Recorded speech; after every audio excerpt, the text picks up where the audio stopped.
नमस्कार प्रेक्षकांनो, VS take trendy या YouTube चॅनलमध्ये तुमचं पुन्हा एकदा स्वागत आहे। तर अनेक गुंतवणूकदारांना माहितीही नाही की असा म्युच्युअल फंड ज्याने दिला 6% रिटर्न्स। तर 10 वर्षात HDFC स्मॉल कॅप फंडने 1 लाखांचे 5.89 लाख केले। SIP करण्यासाठी 44.75 लाखाची संधी, कमी खर्च, मजबूत रणनीती आणि उत्कृष्ट परतावा मिळवणारा फंड गुंतवणुकीसाठी सर्वोत्तम पर्याय। तर याच्याबद्दल आपण आता बघूया।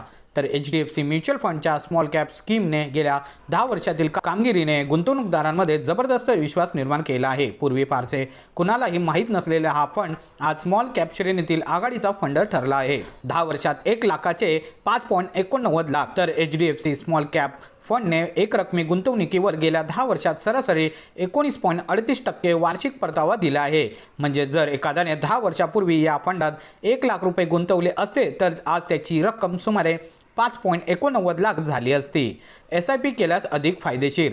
जर तुम्ही प्रत्येक महिन्याला 10,000 रुपये SIP केली असती आणि सुरुवातीला 1 लाख रुपये अप फ्रंट इन्व्हेस्ट केले असते तर आज तुमची एकूण गुंतवणूक ही 44.75 लाखापर्यंत पोहोचली असती। फंड लॉन्च पासून आजपर्यंत कामगिरी।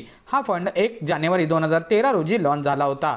तब्बल 12 वर्षे 6 महिन्यात या फंडाने सरासरी 20.2% वार्षिक परतावा दिला आहे। याच कालावधीत BSE 250 व स्मॉल कॅप TRI इंडेक्सचा परतावा हा 14.96% इतका होता। कालावधी एक रकमी गुंतवणूक 1 लाख, फंड परतावा व बेंचमार्क परतावा।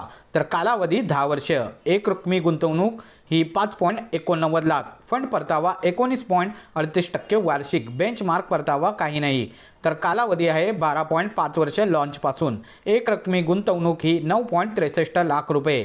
तर फंड परतावा हा 20.2% वार्षिक, तर बेंचमार्क परतावा हा 5.64 लाख म्हणजे 14.96%। कमी खर्च व जास्त उत्पन्न। HDFC स्मॉल कॅप फंडचा एक्सपेन्स रेशो केवळ हा 0.71% आहे, जो या श्रेणीतील तुलनात्मक दृष्ट्या खूपच कमी मानला जातो। 30 जून 2025 रोजी या फंडाचे एकूण AUM म्हणजे असेट अंडर मॅनेजमेंट हे 35,780 कोटींवर पोहोचले आहे। विशेष म्हणजे या स्कीम मध्ये केवळ 100 रुपये पासून SIP एक रकमी गुंतवणूक सुरू करता येते। फंडची गुंतवणूक धोरणे। या फंडाच्या यशामागे त्याचे ठोस आणि विचारपूर्वक गुंतवणूक धोरण आहे। HDFC स्मॉल कॅप फंड फक्त अशा कंपन्यांमध्ये गुंतवणूक करतो ज्याची बॅलन्स शीट मजबूत असते, ROE समाधानकारक असतो, PE आणि PB यांसारख्या मॅट्रिक्सवर योग्य किंमत मिळवून देतात, ज्याचा बिझनेस मॉडेल दीर्घकालीन आणि सोपा आहे। कुठल्या सेक्टरमध्ये झाली आहे गुंतवणूक? तर HDFC स्मॉल कॅप फंडने विविध क्षेत्रात आपली गुंतवणूक पसरवली आहे। सेक्टर आणि टक्केवारीतील गुंतवणूक। तर सेक्टर सेवा क्षेत्र सर्व्हिस याच्यासाठी टक्केवारी गुंतवणूक ही 7.6%। सेक्टर वित्तीय सेवा फायनान्शियल टक्केवारी गुंतवणूक 14.3%। सेक्टर आरोग्य हेल्थ केअर टक्केवारी गुंतवणूक 12.8%। सेक्टर ऑटो व कंपोनंट टक्केवारी गुंतवणूक 7.9%। सेक्टर कॅपिटल गुड्स याच्यासाठी टक्केवारी गुंतवणूक 7.7%। सेक्टर कंस्ट्रक्शन याच्यासाठी टक्केवारी 6.4%। सेक्टर केमिकल्स याच्यासाठी टक्केवारी गुंतवणूक 5.4%। सेक्टर कंझ्युमर सर्व्हिसेस टक्केवारी गुंतवणूक 4.3%।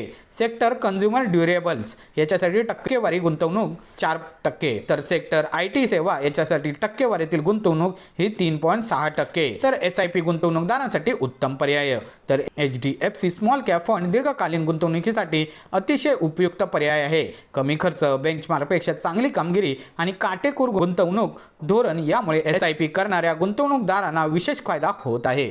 तर प्रेक्षकांनो, तुम्हाला दिलेली माहिती कशी वाटली आणि हा व्हिडिओ आवडला असल्यास आपल्या YouTube चॅनलला लाईक, शेअर आणि सबस्क्राईब करायला विसरू नका। तोपर्यंत धन्यवाद।